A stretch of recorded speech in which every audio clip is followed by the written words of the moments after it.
Usulan pencopotan Gibran Rakabuming Raka sebagai Wakil Presiden direspon oleh Ketua Dewan Ekonomi Nasional atau DEN Luhut Binsar Panjaitan.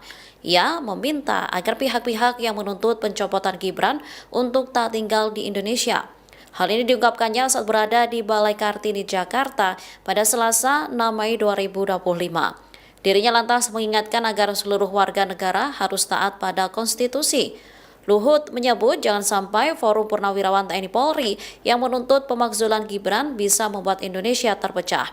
Bahkan ia mengingatkan agar jangan sampai kekuatan asing memecah belah Indonesia. Ia lantas turut menyinggung pernyataan tegas Presiden Prabowo Subianto soal kondisi dunia saat ini.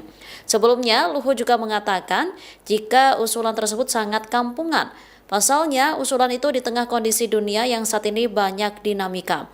Menurutnya, di kondisi sekarang harus kompak, sehingga ia meminta seluruh pihak bersinergi mendukung pemerintahan dengan baik. Download Tribun X sekarang, menghadirkan lokal menjadi Indonesia.